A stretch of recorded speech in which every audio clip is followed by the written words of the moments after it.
Welcome to the AQA GCSE Single Award Higher Paper for Paper 2. It is 1 hour and 45 minutes. It consists of 10 questions, and of which there's 100 marks. This paper is for 2021. There is no marking currently available for it, which means that I will do my best. If I make any errors, I am very apologetic, and when the marking comes out, I'll be remaking this. Thank you.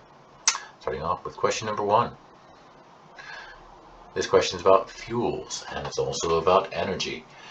Figure 1 shows the percentage of electricity generated, and you'll notice the highest it goes to is 3.5%, which means that this is not taking into account most of the fuel sources used to generate electricity in the UK. So the only two that we do need to worry about are oil and solar. From over here we have 2007, 2009, 2011, etc. Describe the changes in the percentage of electricity generated in the UK between 2007 and 2017 for oil and solar. Use data in figure 1 for your answer. Well, first off, we need to quite simply look at the amount because they want to know the data.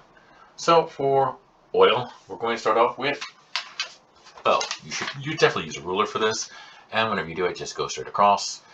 So our oil is going to start off at 1.3%. Then it's going to go over to 1.6%. And then it's going to just go, and I'm just going to talk that goes down and then almost plateaus down. But here we have the solar. Solar is almost negligible. We're looking at really that tiny sliver there. If that is going to be 0.1, that looks like about a tenth of it. So we're just going to assume it's about 0.01. It's the same for 2007, 2009. So it's the same. And then it begins to increase, and it almost looks like it's an exponential increase, but not quite. So how are we going to talk about this? Well, it wants you to use data. So we're just going to say that oil starts at 1.3, increases to 1.6 percentage, of course, and then decreases until eventually in 2017 down to 0.5%, which is quite a massive decrease. If we want to talk about the line, we can say that looks like it's leveling off, so it looks like it has reaching its plateau.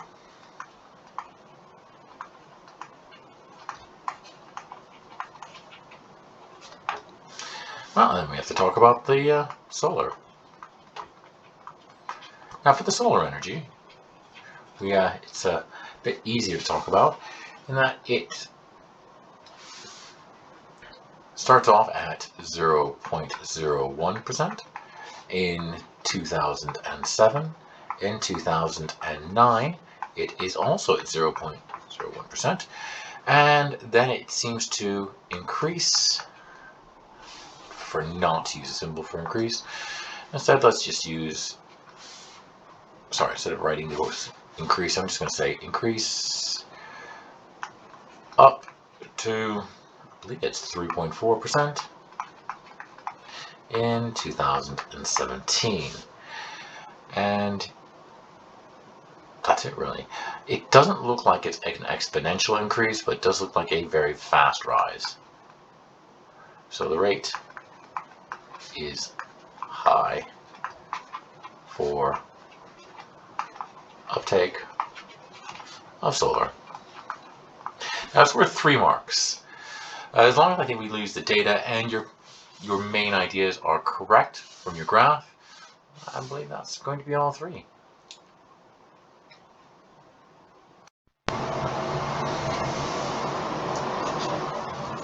Question 1.2. Oil contains carbon and, of course, some sulfur. When oil is burned, the products of combustion may be released into the atmosphere. Explain the environmental effects of releasing these products of combustion into the atmosphere. Well, I think the important point here is they say products of combustion. They do not say it is complete combustion. So we're going to break it into incomplete combustion first, and we're going to go for just plain carbon, which is going to be some soot. And that one's nice and simple. It's global dimming.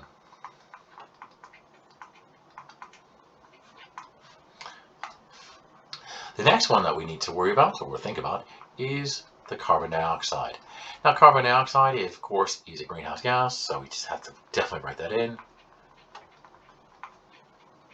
But more importantly, it can cause, well, climate change. And I think this is where most of our marks are going to come from. Because from climate change, we then are going to write about at least 4. We're going to first start with sea levels rise. Now, the important thing is explain the environmental effects. They're not asking for the reasons for these, they just want to know what could happen. So we're just going to give the effects and not the reasons for sea levels rising. Then, of course, we can have extreme weather.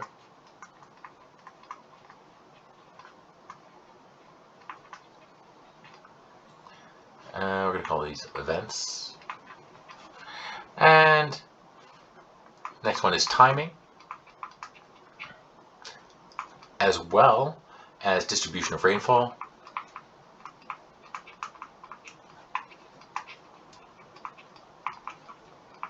Changes. And I think the fourth one that they may ask for is going to be, well, they want to know about environmental effects. We're going to include wildlife in there as well. So it could be distribution of wildlife, as well as extinction. Right, so we've hit most of them for combustion. Now, a lot of people are always going to want to put in carbon monoxide, but carbon monoxide doesn't have a lot of environmental impacts. It's a toxin to human beings, so we're not going to include it. The other one they said is some sulfur. So we've got to go to sulfur. It's going to make sulfur dioxide. And we're going to jump straight from sulfur dioxide to acid rain, or H2SO4. And we better say it. Again, they want the environmental effects, so there's quite a few. The first one is reduced photosynthetic ability of plants.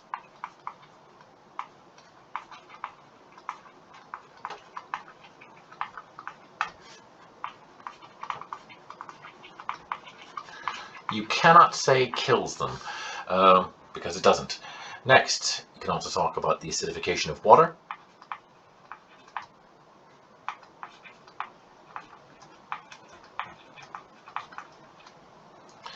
And, well, I know that it's supposed to be environmental impacts. We could have damage to buildings, but we're not going to. And we could have respiratory problems, but again, we're not going to. Now, if we want to really build up on the environmental impacts for acidification of water, we can then also talk about mollusks, crustaceans, etc., or basically carboniferous shelled creatures being decreased. So we'll just say, oh, let's just go for carbon or calcium carbonate, shelled creatures, animals, and there's lots of reasons we can say, but we're just say decline. And of course, then we can also go into coral bleaching. It's not part of the syllabus though.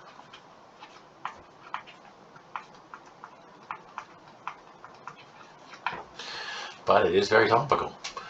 So, going over here, we had to look for 6 marks, and we had to address the carbon and the sulfur, and we had to talk about when it's burned as a product of combustion, and we probably do need to add this and add in that carbon plus oxygen can make CO2, it can make CO, and can make C as incomplete. And of course, sulfur plus oxygen will make sulfur dioxide. I think that's pretty much it. Now, going to the next question.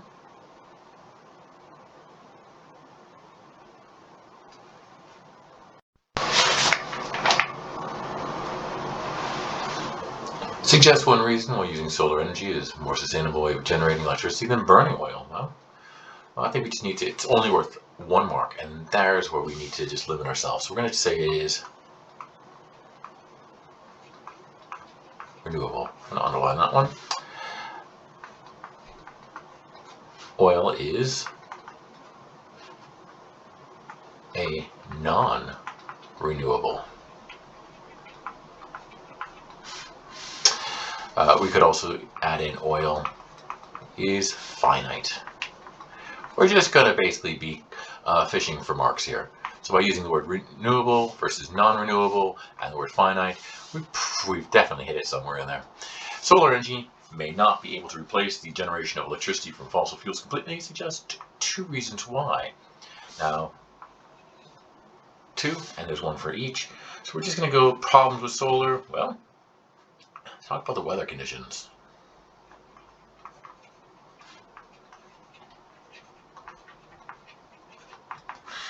And that it is unpredictable. And unlike fossil fuels, which are very predictable and you can be stored for a long period of time. The second point can be a little bit more tricky. Not really sure which one they're going for. It could be that the infrastructure is not there.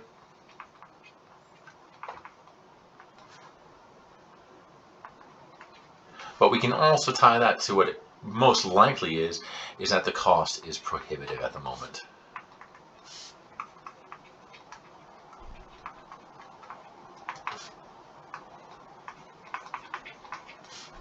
Sorry.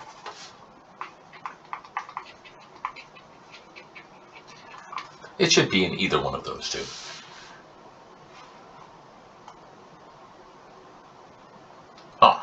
This question is about alkanes. Table 1 shows, this is question 2. Table 1 shows the information about some alkanes. And it goes from 4, 5, 6, 7, 8, and 9. And it gives the boiling point in degrees Celsius. And we're missing one. I love to do when I first come across one of these is just figure out the differences between the two. So between 0 and 36 is going to be 36. Between 36 and 69 is going to be 33. We don't know.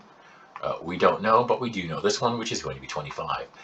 We can tell that there's a trend where it's decreasing, and that helps us when we're going to be starting to look at our graph below.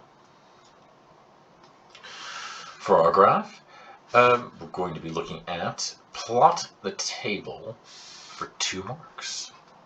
Luckily, that's not too bad, and that we're going to start off with 4, and we're at 0. Moving up to 5, and we're going to be hitting, let me just bring this up a little bit easier so we can see, 36. Now, the important part here is I'm going to look at between 20 and 40, which means the increments are going to be, it's okay, I'm just in the middle of this.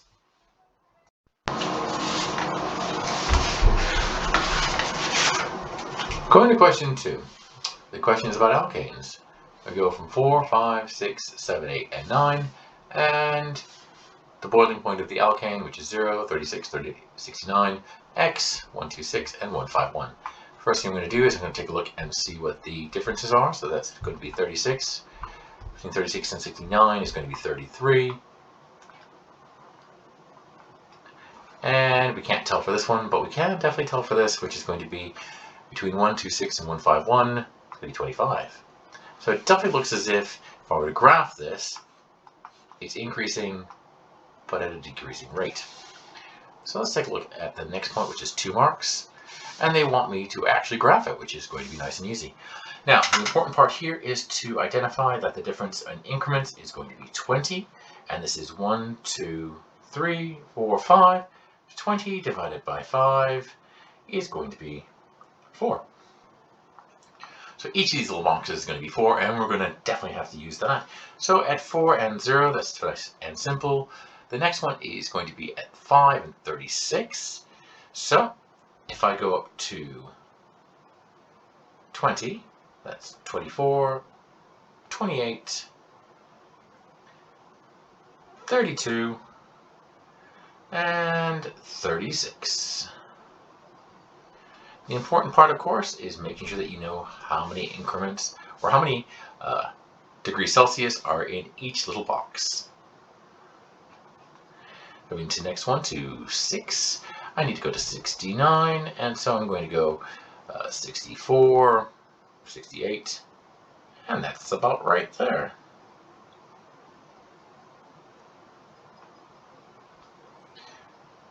Next, we're going to jump all the way to number 8 and go to 126, which is right around there. And jumping to the next one, which is going to be 9 and 151.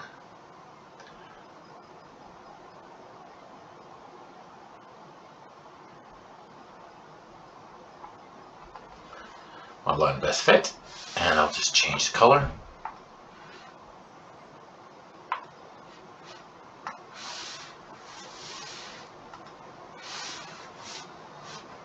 And excuse my not great line of best fit.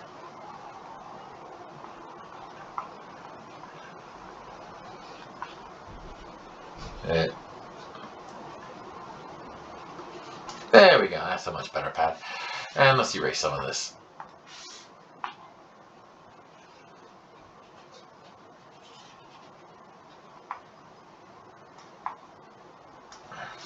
Luckily I did do this on a pencil and paper earlier, which made it a lot easier.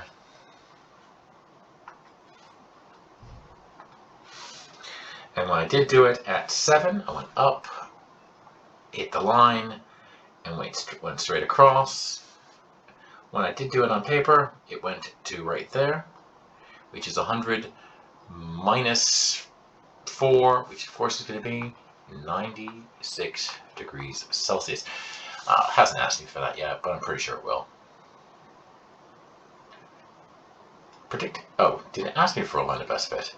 Nope, it didn't. I'll put one on anyway. Predict the boiling point of the 7, and by doing a line of best fit, going up with a ruler and across with a ruler, I should hit about 96.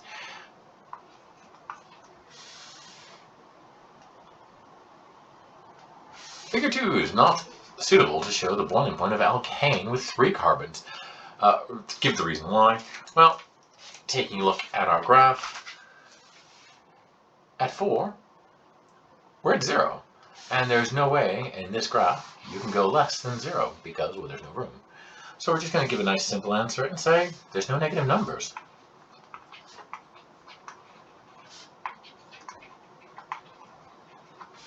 (2.4) What is the state at 20 degrees Celsius of the alkane with 4 carbons in a molecule? Well, if we take a look at the temperature at 20, we know that it boils at 0. So if it's at 20, it's going to be above its boiling point because, well, it boils at 0, which means anything that's above its boiling point in temperature is going to be a gas. And I'm going to write down, just for fun, that its boiling point is, in Celsius, 0. Whoop, that doesn't look right. 0 degrees Celsius. And so at 20 degrees Celsius, we are a gas.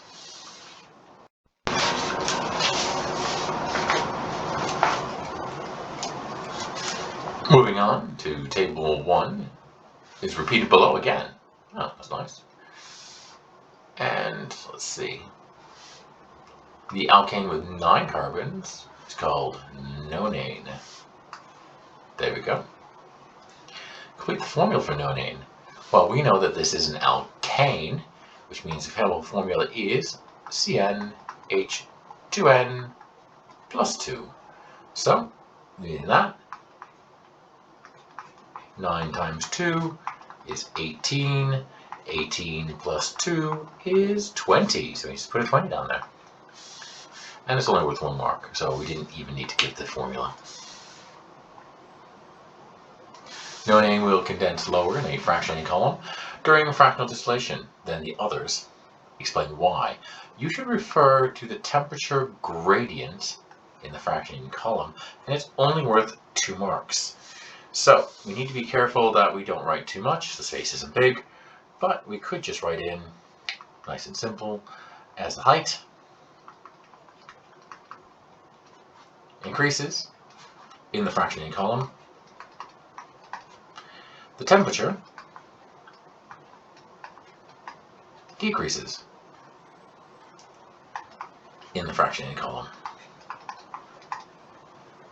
which means that the boiling point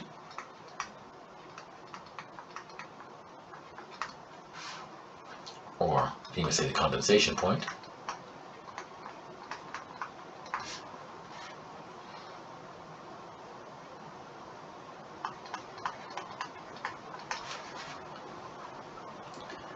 is greater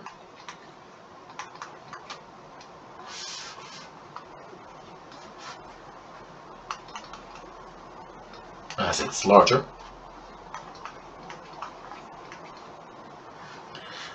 Now, I'm not sure how many points we're looking at here. So, first off, as the height increases in the fractionating column, the temperature increases in the fractionating column. Now, the boiling point and condensation point is greater if the molecule is larger. Right, molecule. I could also write hydrocarbon is larger, and I'm going to just throw in anyway, I'm going to underline larger, and I'm going to write that there's more intermolecular force.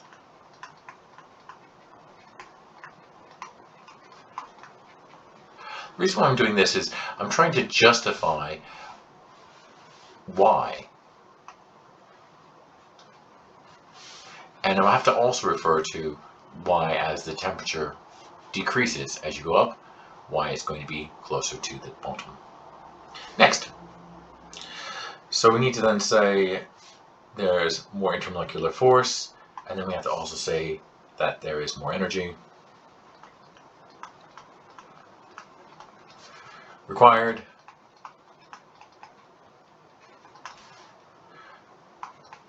to separate the chains.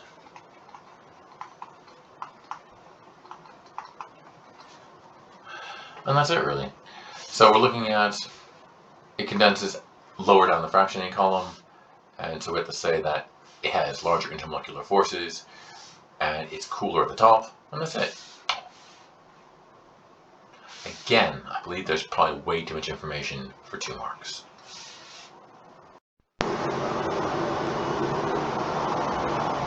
Question number 3 is about chromatography. And they say a food coloring contains a dye.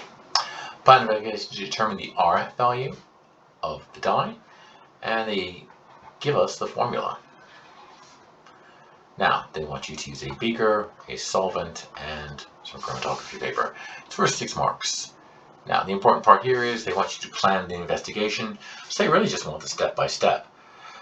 And there's a lot of steps. First, actually, I think I'll just describe it instead. First, you're going to need to draw the horizontal pencil line about 2 centimeters from the bottom. So I'll draw it out. Here is my stationary phase, which is my chromatography paper. I'm going to draw my pencil line, and it's going to be 2 centimeters from the bottom. Then I'm going to mark a spot on the paper with pencil as well. I'm going to put a little X there in pencil. The reason why is so that it doesn't smudge or doesn't dissolve as well in the solvent. Then I'm going to use a capillary tube. A capillary tube is a very small glass tube, and I'm going to use that to get a sample of my dye, and I'm going to put it onto my stationary phase and exactly over my X. Then I will blow on it, dry it, and add several different layers, and that way I have a very good sample onto my dot. or sorry, onto my X. Then I'm going to take it and I'm going to put it inside my beaker. I'm going to suspend it, and I'm going to fill in my solvent. It doesn't specify the solvent. I'm going to put my solvent in, and I'm going to put in 1 centimeter below, and that way it does not go over. I really want to say that this is 2 and that's 1, just so the examiner knows that I'm putting in less solvent and it will not go over my origin line on this paper. Then, with it being suspended in my beaker, I'm going to wait for the solvent to go more than 3/4 up the page. So I'm going to wait for the solvent to go up, about 3/4, and then I'm going to remove the paper, and I have to then let it to dry. Now, after I remove it though, and in between the drying, I want to identify the solvent front. The solvent front, of course, is the height that the solvent was able to go. And I might make a little mark on the side in pencil as well, and that way I know where it was. Then I'm going to measure the origin to solvent front. So taking my piece of paper, and let's redraw my chromatography stationary phase. Here's my pencil line, here's my original X, here's my dot, or my dye, and here's where I've kept my solvent front. Then I want to go from here to here, and that is going to go distance moved by the solvent between here and here, and I want to go to the center of my dye is the distance moved by the substance. And that's it, really. Since this is a 6-mark question, really we're looking at level 0 to be no relevant data, level 1, simple but no relevant outcome, then level 2, most steps are identified, but the outcome is not guaranteed, and level 3, all steps, and RF value is shown how it's calculated. And that's it.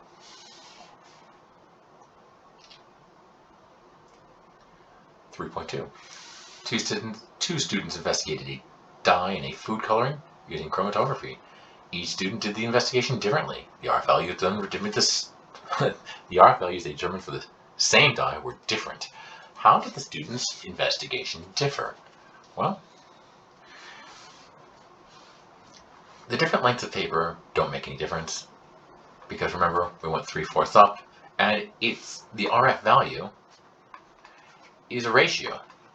So it really makes no difference. Different period of time, again, it's a ratio. Different size of beaker, again, it's a ratio.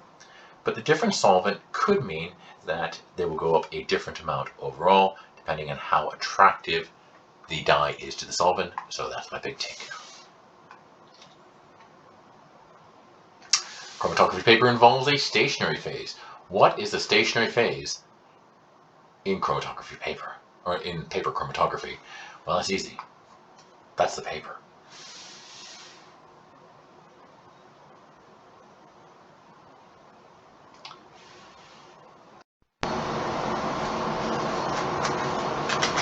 Question number 4. This question is about polyethylene and polyesters. Well, just to keep my mind in the game, polyethylene and polyesters. Well, so first, polyethylene is formed from or produced from ethene. Here shows the display structural formula for this reaction. And here we have N here. Now, N shows the multiple. To show that it's combined, I'm going to put the N down here to show that if I have 2 here, I have 2 in my chain. Next, they're asking me to complete, so this double bond is going to become a single bond, and we have our hydrogen here, single, single, single, and single. It's worth 2 marks. 1 mark for the N, and 1 mark for the single bonds. More importantly, 1 mark for the single bond between the carbons. Polyethylene is a thermo-softening polymer. Suggests why polyethylene is easier to recycle than thermosetting polymers. Now, it's worth 2 marks, and it's a bit of a weird question.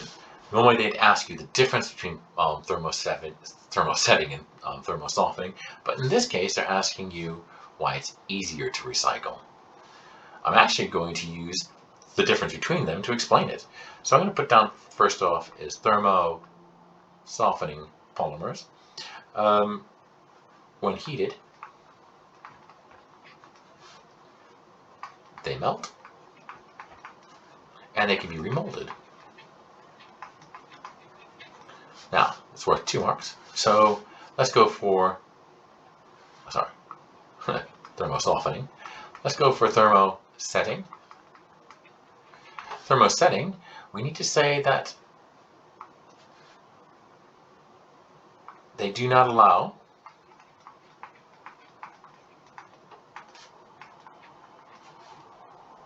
for melting and remolding.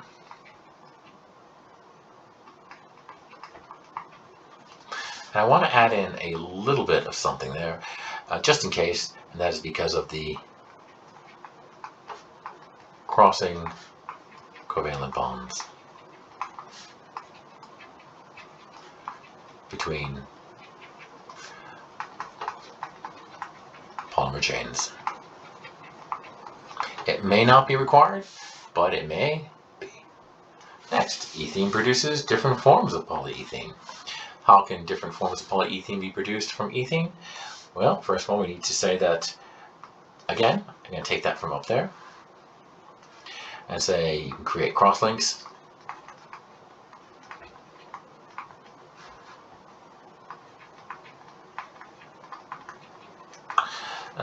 Covalent bonds. It's really important that you say that they're covalent. And this is between the chains.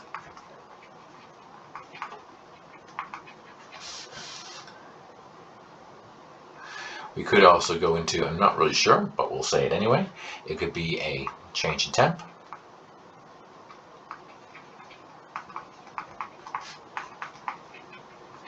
It could be pressure, or it could be addition of a catalyst.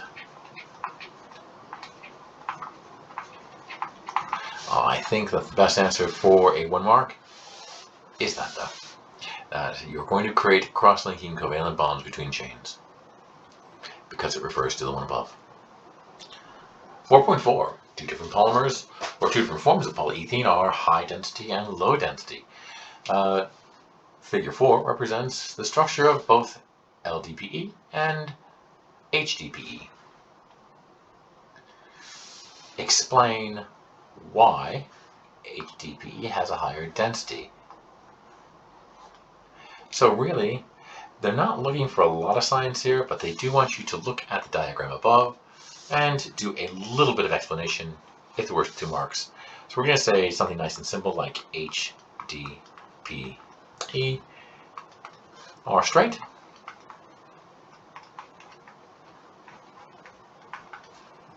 chains, but more importantly, they are packed closely.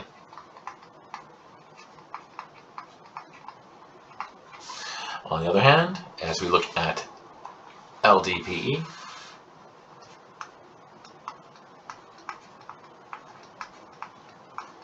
sorry about that, they have lots of chains that are randomly branched.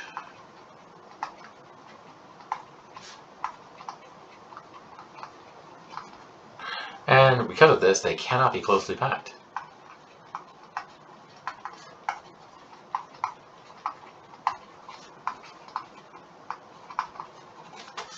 So, and we're going to add in one last part, just for, well, just being pedantic.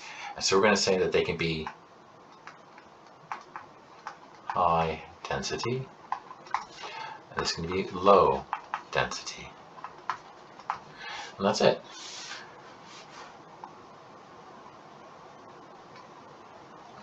Oh, figure 5 shows 3 monomers, A, B, and C.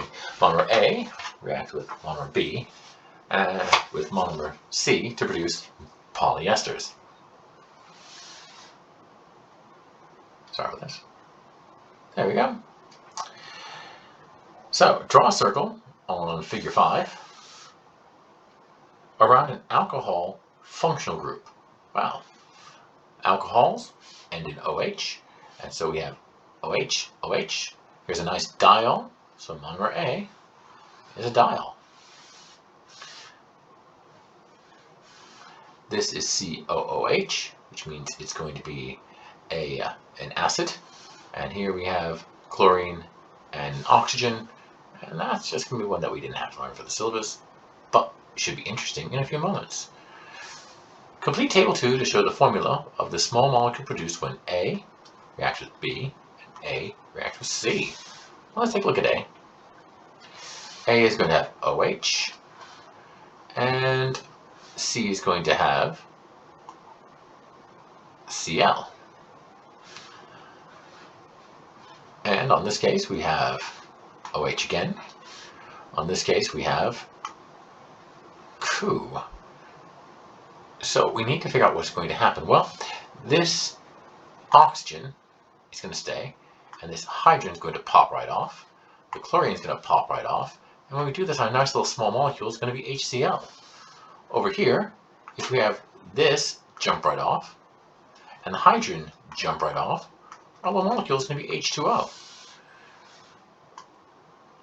So for A and B, we're definitely going to look to see that it's going to be H2O. And A and C is going to be HCl, hydrochloric acid. Now, knowing that because it's diol, there should be 2. So we could even put a 2 in front, just say that there'd be 2. Not required though, because it's only 1 mark.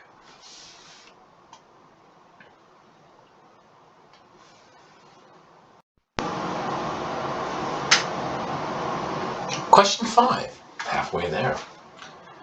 This question is about fertilizers. Some fertilizers are described as NPK because they contain 3 elements needed for healthy plant growth. Which 2 compounds each contain 2 of these elements? So we need nitrogen, phosphorus, and potassium. There's only one problem, and that I don't know the answer to this one, because ammonium nitrate has 2, ammonium phosphate has 2, but also potassium nitrate has 2. So there's actually 3 options. I'm hoping that when the mark scheme comes out, I'll find the error of my ways. Rocks containing calcium phosphate are treated with acid to produce a soluble salt. And here's the important part. We only want soluble salts. We use fertilizers.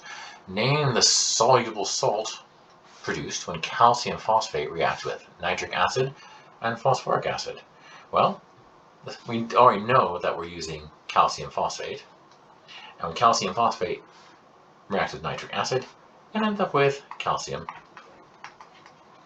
nitrate. Now there's a beautiful diagram flowchart in the book, from the textbook, that covers this quite clearly.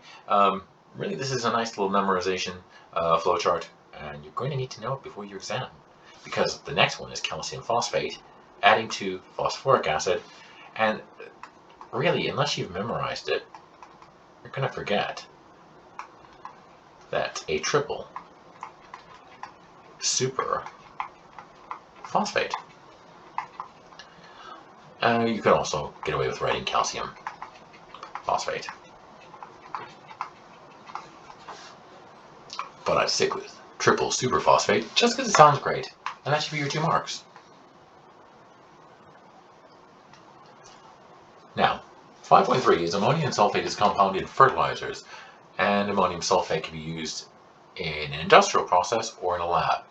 As soon as they say this, I know that they're looking for a comparison of some kind. So, I'm going to jump right over here and it says, evaluate the 2 methods for producing a large mass, and I'm going to take that, of ammonium sulfate.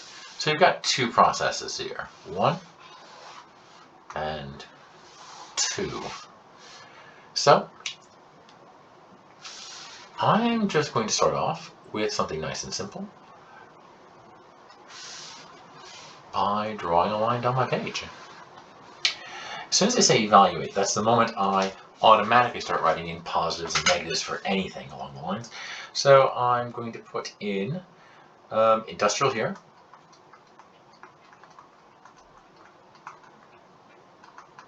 And I'm going to put the lab here. Then I'm going to put some information about temperature.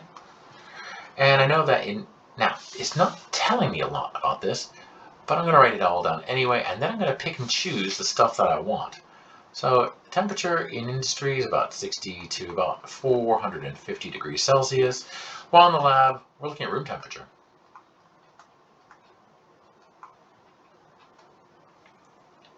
I mean, we could have Bunsen burner. Equipment. The problem with the equipment in industry is that it is really expensive. But also, because it's going to be a continuous process, it is specific. In other words, it's not going to be able to use for any other purpose. So it's very specific equipment. On the other hand, in the lab, we're looking at it being, it's not super cheap, but it's cheaper than bespoke material and expensive equipment for a continuous process. So we're going to say it's cheap, but I also like that it is versatile.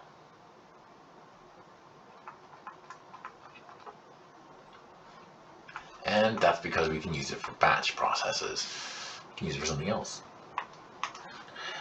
Next, we'll probably want to look at our starting materials, or raw materials, or reactants. In this case, when you're in industry, you can actually make them, or the raw materials. In this case, can be air, water, or other basic raw materials that can be made on site. On the other hand, if you're looking in the lab, you have to purchase it from a supplier.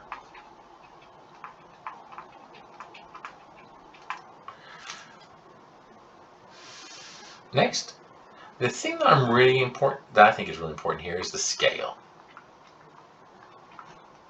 And the reason why is because this large mass of ammonium nitrate is important. And here we can just say it is huge quantities. But also, it can produce it very quickly. On this case, we have small quantities. And it is a slow in comparison. So really, our scale is incredibly important. And I guess we could also talk about running costs.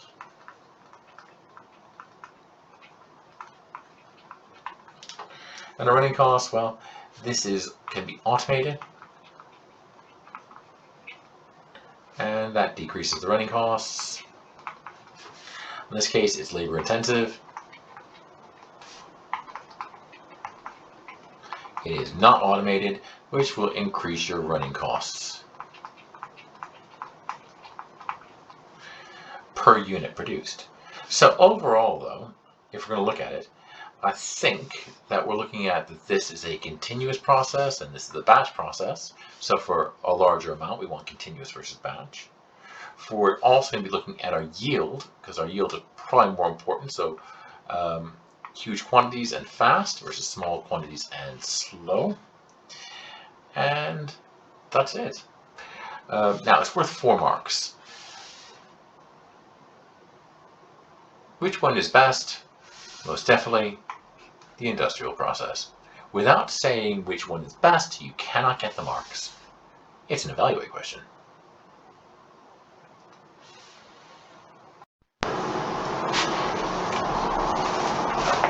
After that last question, it's nice to hit something nice and simple. Question 6 is a question about cycloalkanes. Do not let it terrify you that you may not have seen this word more than once.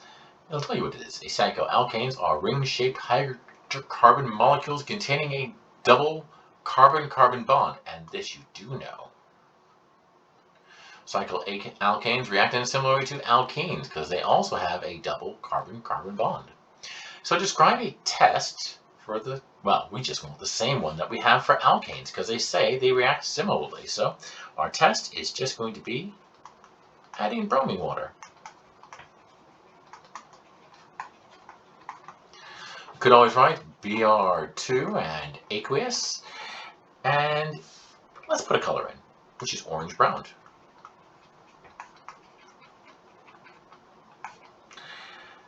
But we're going to put it in drop by drop. And that way we just don't dump a whole bunch in. It's only worth 2 marks. We're probably over milking it, but that's okay. Now next we need to say if it decolorizes. And you have to use the term decolorize.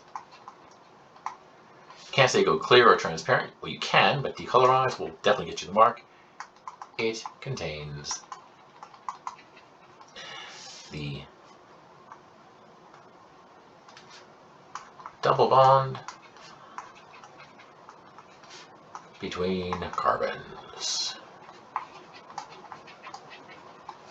Now, for the result, they probably just want that decolorizes.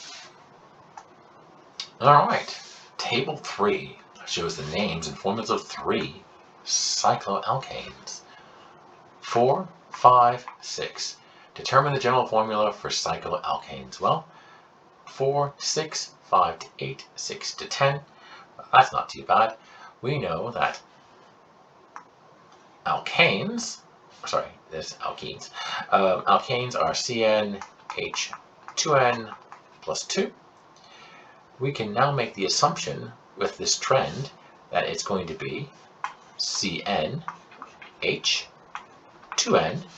4 times 2 is 8, minus 2 is 6, 5 times 2 is 10, minus 2 is 8, 6 times 2 is 12, minus 2 is 10. So, minus 2. So our general formula, CnH2n minus 2. Figure 6 displays the structural formula for cyclohexane. And of course we can see it's a nice circle, and there's a double bond right there. Chlorine reacts with cyclohexane to produce the formula C6H10Cl2. Fill in the blanks. I knew that that was a double bond, so I'm just going to put a single bond now, and I'm going to put a chlorine and a chlorine, because my Cl2 is going to bond across the double bond. Now I just need to add in the rest as it appears above.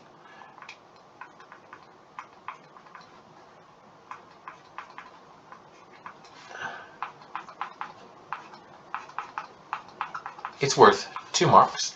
They're going to be looking for the chlorines being across where the double bond carbon was, and then adding in all the single bond hydrogens. Make sure you get the numbers right. Calculate the percentage mass of chlorine in this molecule. So we're looking at that there's 2 chlorines. Well, that's not too bad. In fact, I'm going to start off with mass of element divided it by the mass of the compound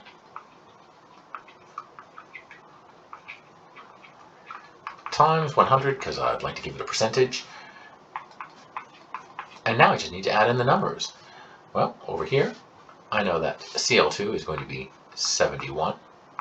I know that C6H12Cl2, let me pause for a second, get out a calculator, is 153. And I'm going to multiply the whole thing by 100, and that's going to give me, now, I'd like to do it to 3 significant figures just because I'm quite used to it.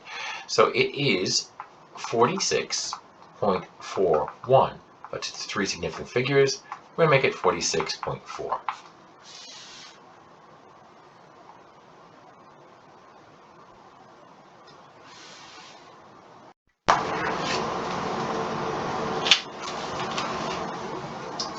Feels like we're in the home stretch with question number 7. Potash alum is a chemical compound, and there it is.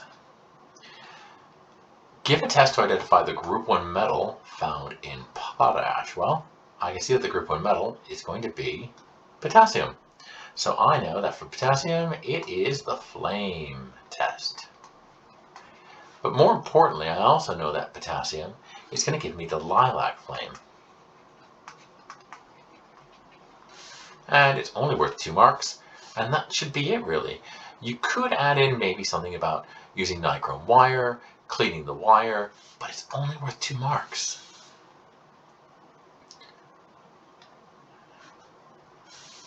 Name one instrumental method that can be used to identify the group 1 metal ion and show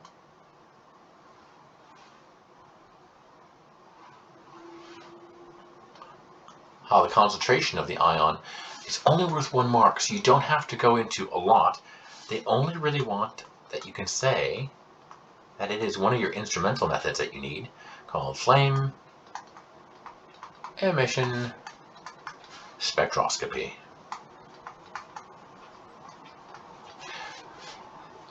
I know this is only worth 1 mark, but they could ask you a lot about this, ask you about how the concentration is derived.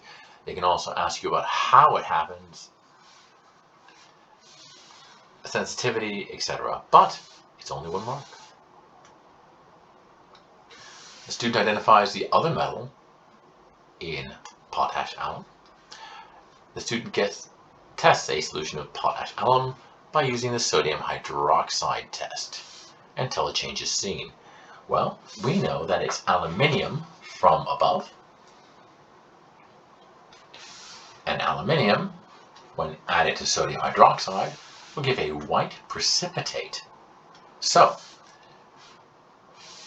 let's go back up.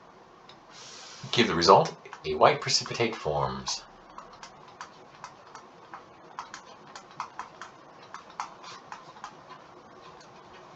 It's only worth 1 mark. This test gives the same result for several metal ions, and it's quite true. What additional step is needed so the other metal ions can be identified? Well, the additional step is you're going to be adding excess. So I'm going to write in additional step is add excess NaOH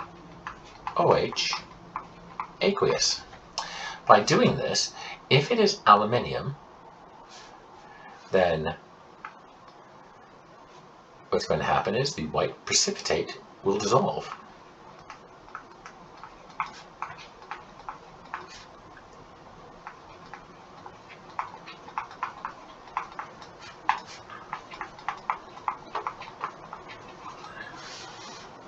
And we can then say that the solution or the test tube or your sample become transparent.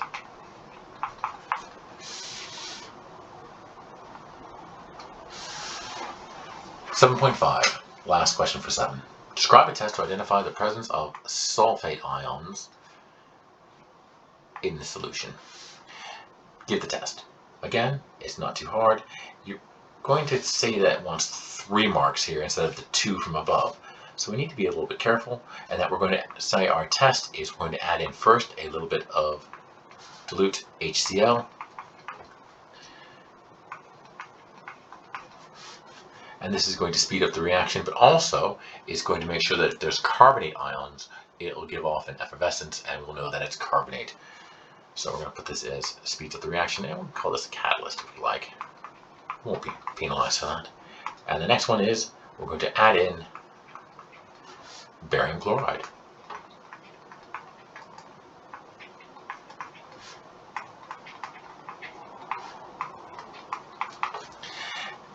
And BaCl2, and it's aqueous. So when barium chloride solution mixes with the sulfate ions, you're going to end up with the result of barium sulfate. But the important part is it's a solid because it is a precipitate and it is insoluble in solution.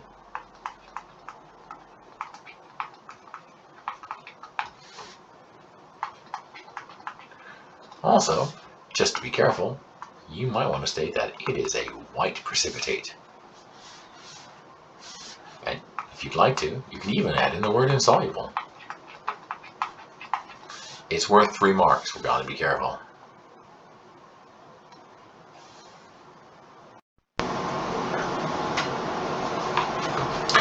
Question number 8. This question is about copper and alloys of copper. Solders are alloys used in joining metals together. Some solders contain copper. Alright, well, taking a look at this one. This shows 3 solders, A, B, and C. They all have copper in them. Then they all have tin in them. And our last 3 elements, there's only one difference, and that is lead. So this, they have a different melting point, even though they have the same metals in their solder. So solder B and solder C are used more frequently than solder A. For health reasons, just one reason, well, lead. So we can say that lead, it's only worth 1 mark, is harmful, and this little explanation mark. We can also say it is a health hazard.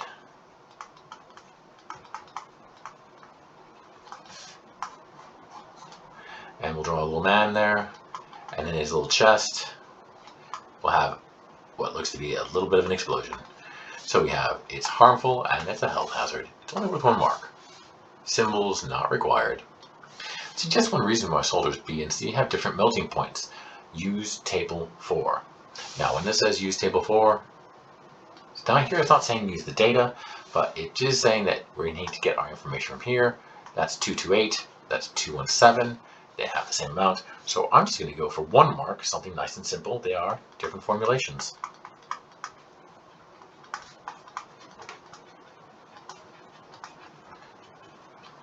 Underline formulations of solder. And just to be careful, proportions of tin and copper and silver differ. And that should be it.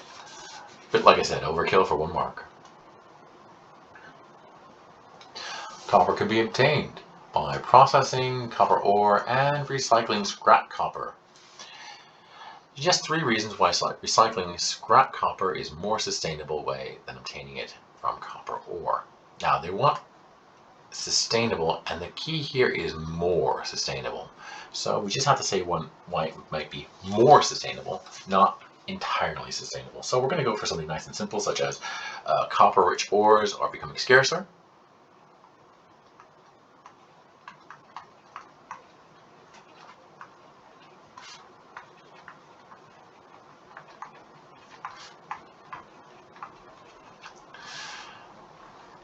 Don't have to give the reason why they're getting scarcer, but that they are. Next, smelting and roasting copper ore involves high temperatures,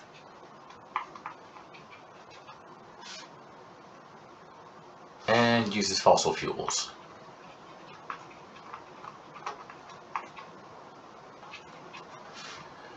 Which are non-renewable. I'm going to definitely put in this. Because when they say it's more sustainable, they don't have to just mean about the copper. It could be the process used for obtaining the copper from the ore as well. Then, and this is a bit of a reach, but we're going to see if we can get this one done. Recycling from high-grade copper requires less energy by refinement by electrolysis. So we're going to assume that recycling scrap copper, if it's high grade, it requires a lot less energy due to electrolysis. So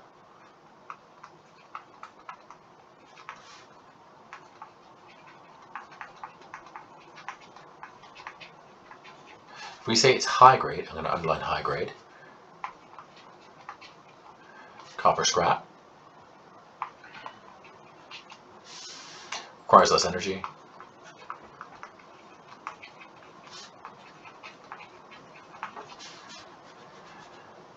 By refinement. Using electrolysis. feel as if I'm missing something here, but I'm not really sure what it is. I'm waiting for the marks to come out for this one. I think I've hit 2, but I'm a bit worried about the third. 8.4. Copper is extracted from low-grade ores by phytomining. Describe how copper is extracted by low-grade ores by phytomining. And this is just a bullet point one. And I'm just going to read them out. Plants absorb copper ions as they are grown. Normally they're grown on slag heaps or areas that have lots of waste on them from copper ore. First one. Plants are then burnt to ash with oxygen to produce carbon dioxide and CuO or copper oxide. Third step, you're going to add sulfuric acid. Actually, let's start up here. Grow plants. You're going to have to add a lot more than what I'm going to write in here. Then combustion CO2 plus CuO. Then we're going to go add sulfuric acid. And when you add sulfuric acid, you're going to make copper sulfate. Once you've got your copper sulfate, you're going to displace the copper with scrap iron.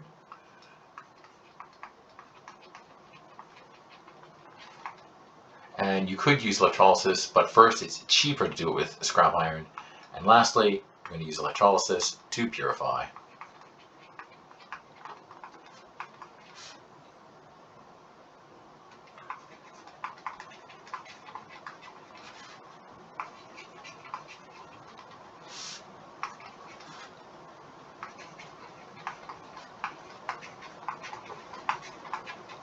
So really it's 4 marks. 1, 2, 3, 4, 5.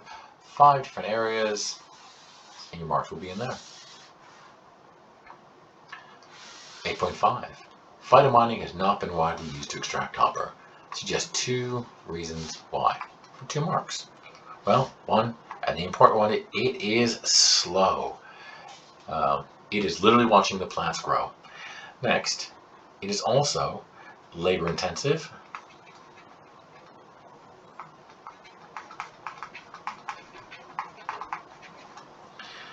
And also uses a lot of land. And also can use a lot of water.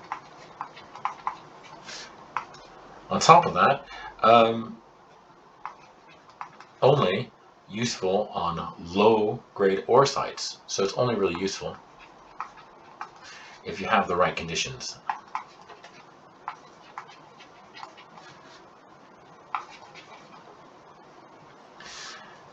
And at the moment, there's still lots of, well, there's not lots, but still there's lots of high-grade ore sites available.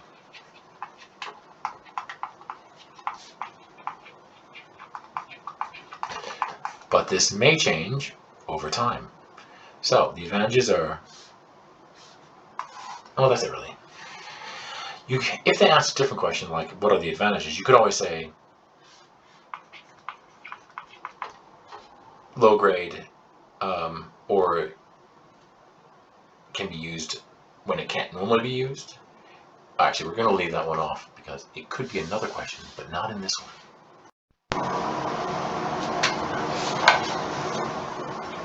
Question number 9. A student investigated how a change in concentration affected the rate of reaction between zinc powder and sulfuric acid. First thing I do when I look at any of these is I always check to see if there's any numbers in the front. Because there's no coefficients, I now need to see if it is balanced. 1 zinc, sulfate, sulfate, 2 hydrogens, 2 hydrogens, it's balanced. Next, this is the method used. And what they did first, they poured the sulfuric acid in. They added the zinc powder. They put the stopper in. They measure the volume of gas every 30 seconds for 5 minutes. And they repeated steps 1 to 4 with sulfuric acid at 0.1. Seems pretty straightforward. The student made one major error setting up the apparatus in figure 8. What error did they make? Well, the delivery tube, well, it's below the sulfuric acid.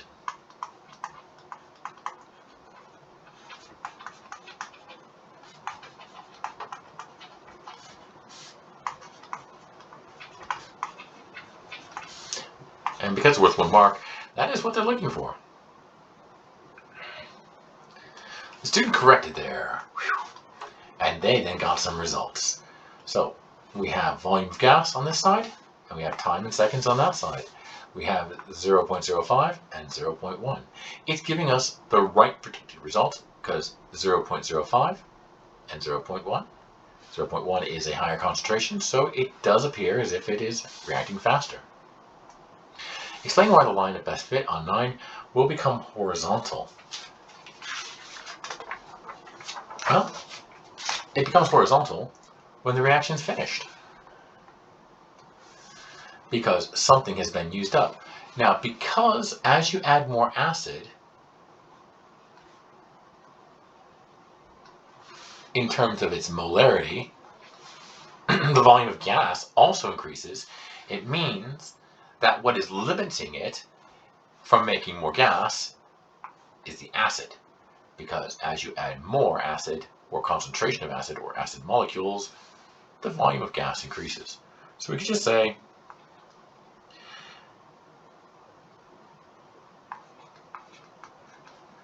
volume remains constant. This explains why it's horizontal. And sulfuric acid is limiting.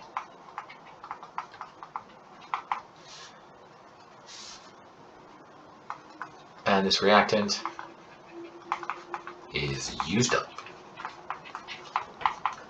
And that should be it. There's your 2 marks.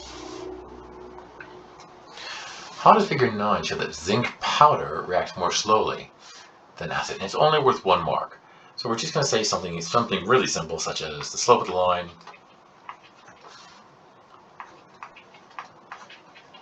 for the 0.05 is less steep.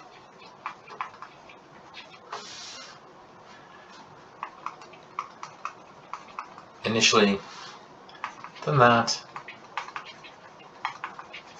of the 0.01, or sorry, 0.10 mole per dm cubed.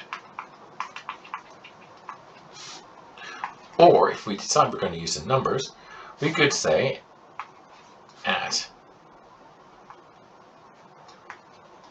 1 to 50 seconds, at first it's going to be for the 0.05 at 50 seconds, it's going to be at 40 centimeters cubed. While at 0.10 at 50 seconds, it's going to be at 62 centimeters cubed, which means it reaches more volume at the same time for the higher concentration. 9.4. It's worth 5 marks, and it seems to be in a very short period, or a very short area. Determine the rate of the reaction at 80 seconds. Show your working. And they want to see your working on figure 9. So we're just going to say, first of all, that this is not the average rate. They want a tangent. They want the instantaneous rate.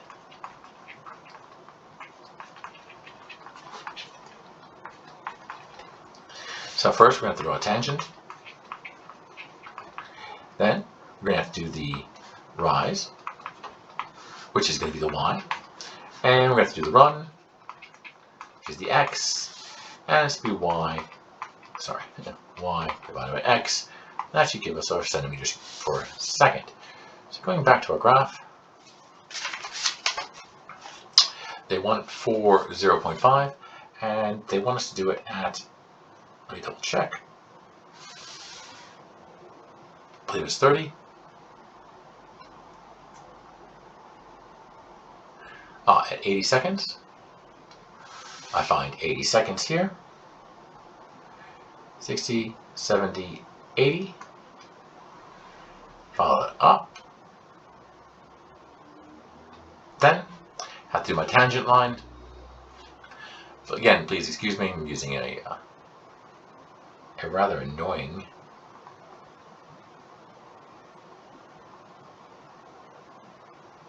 pad. Secret to doing a tangent line is to make sure that the distance from the curve is about equal in each direction away from the point at which it's tangent or just touching the line.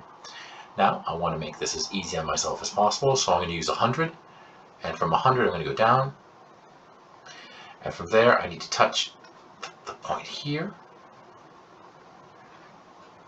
and make myself a little right triangle, and I need to find out the difference in y, the difference in x, and I know the difference in x is going to be 0 to 100, so it's going to be 100, and here my y is going to be 1 or 18, so y over x is going to be 18 divided by 100, and that's going to be 0.18 centimeters cubed per second. Let me just pop that in here.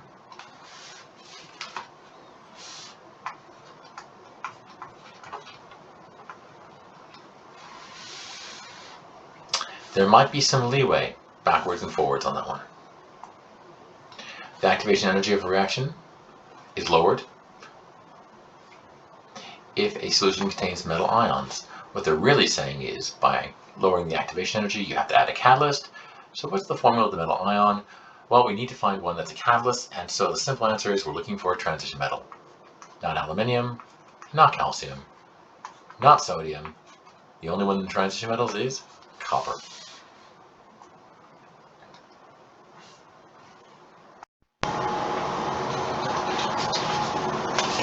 Question 10. It's about alkenes and alcohols. Ethene is an alkene produced from a large hydrocarbon molecule. Large hydrocarbon molecules are obtained from crude oil by fractional distillation. Name the process used to produce ethene from large. Well, this fractional distillation will separate out the fractions, but to separate them, to make them smaller, you have to crack them. So it's really cracking. They're not asking for the conditions of cracking, because only one mark, they just want the name. Describe the conditions used to produce ethene from large... Oh, and there they go. They want to have high temperature, and they want to have the addition of a catalyst.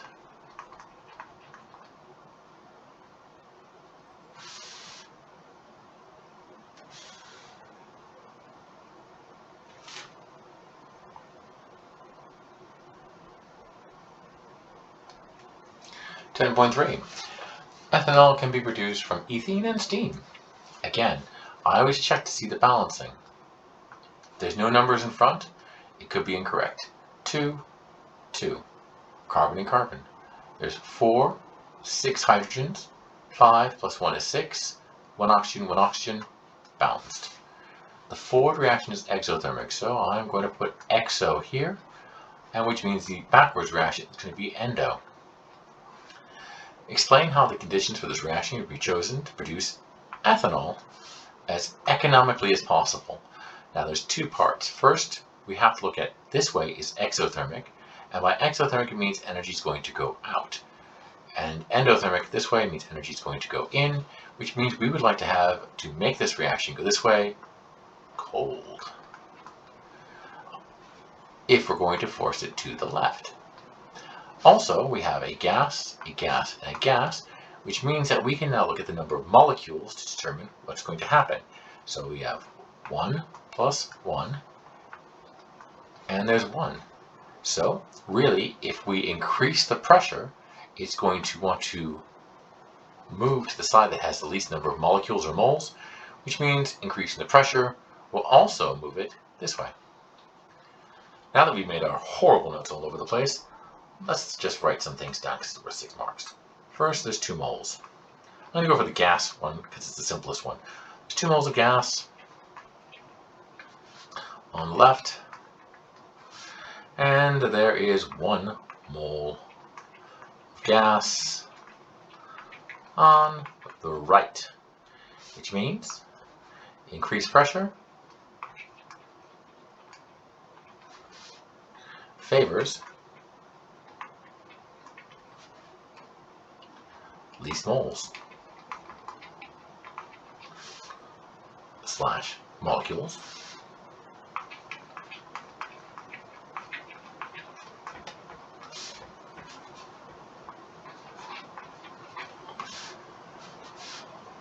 or, in this case, C2H5OH, which is our desired product. Next,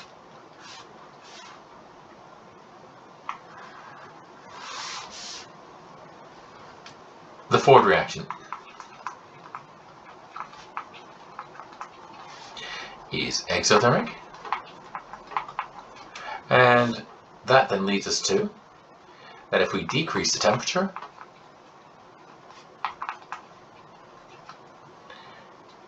it will favor the right-hand side, which is again our C2H5OH, which is our desired product. There's only one problem, and that is that is steam, which means that it must be above 100 degrees Celsius, as H2O is a gas. Now, this leads us to another part. If you increase the pressure, that also means that under pressure,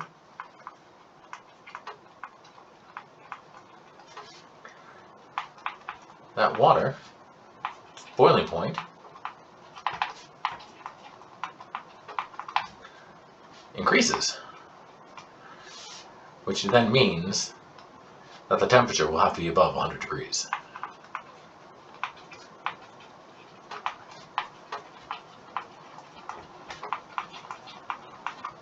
How high?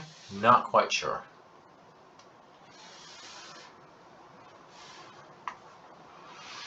Now, these are the favored conditions, but they're also asking about economical.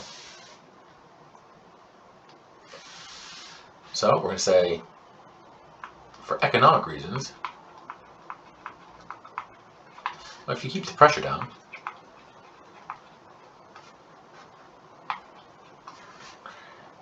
it will decrease your costs. But it's important to note that you don't want to keep it too far down, otherwise you're going to start favoring the left-hand side. And you want to keep temperature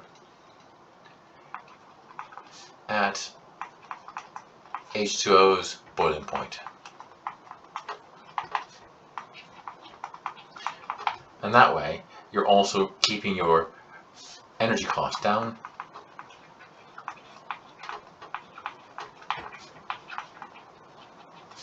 as you don't need to heat the water to a high temperature or all your reactants. Now, information on the equilibrium is not given, so higher, you don't really have to go too much into that a higher temp to increase the time for equilibrium. So you don't have to talk about how you have to increase the rate at all. So it reaches equilibrium point faster. You could also add in a catalyst if it's applicable. If they gave you the equilibrium point was pretty slow. So I'm going to say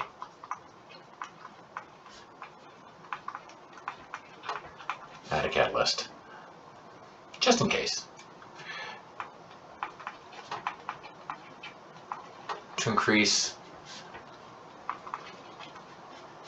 actually decrease time to reach equilibrium.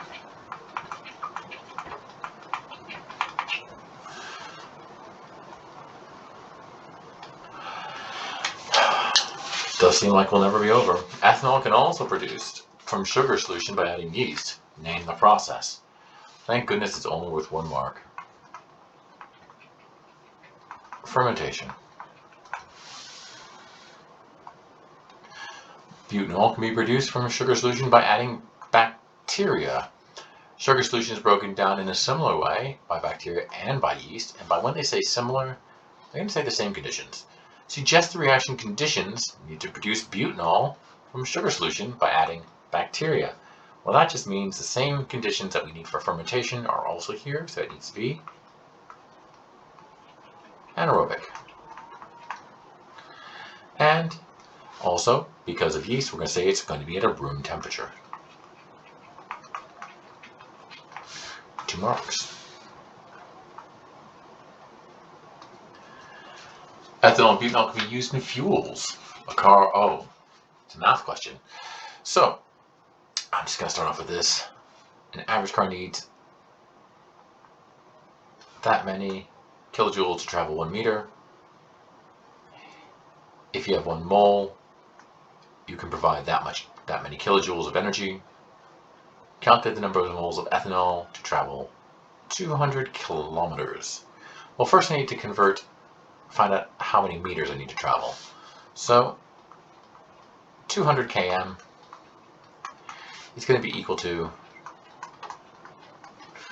200,000 meters. Next, I know that for every meter I need that much in kilojoules, and I've got this many meters to go.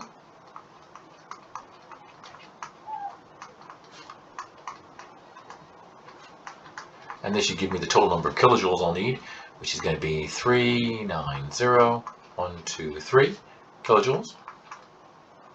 Now I know how many kilojoules I need. I know that I need moles, and each mole is worth that much. So I'm going to figure out how many moles by dividing the total energy required by the energy per mole. And that should give me 300 moles of ethanol.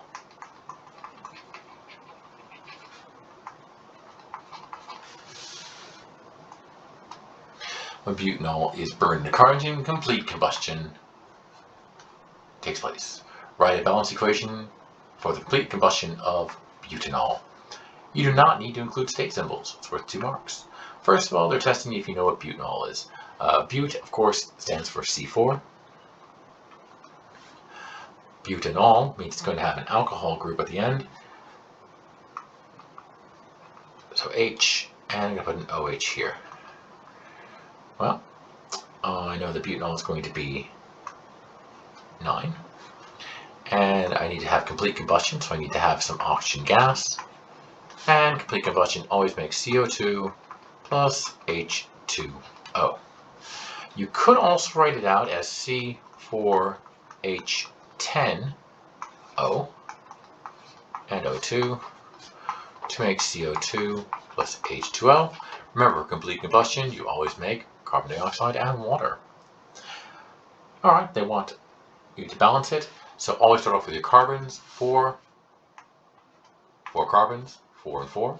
Then move on to hydrogens. I've got in total 9 plus 1 is 10. On this side I've got 2. 5 times 2 is 10. Now I need to watch out for my oxygens. I have on this side 1 plus 2 is 3 oxygens. On this side I've got 2 plus 1 is 3 oxygens. So I should be all balanced. Except I'm not. Well, let's see. I forgot. I need 4 times 2, which is going to be 8. 5 times 1, which is going to be 5. Which means I'm going to have 13 oxygens. Now, I can actually, because that's 1. If I leave that alone, 2 times 6 is going to be 12. And then 1 plus 12 is 13. So to balance it off, leave that one as it stands, put a 6 there, put a 4 there, and put a 5 there. And do not write anywhere else on this paper. Excellent. Remember, I'm sure I've made a few mistakes somewhere along the lines. Without a mark scheme, either I've given too much or I may have slightly strayed from the path that they were asking. But If you do see that I've made any errors, please do let me know. There's that 2 marker for looking at NBK that I still have some queries on. Thank you very much.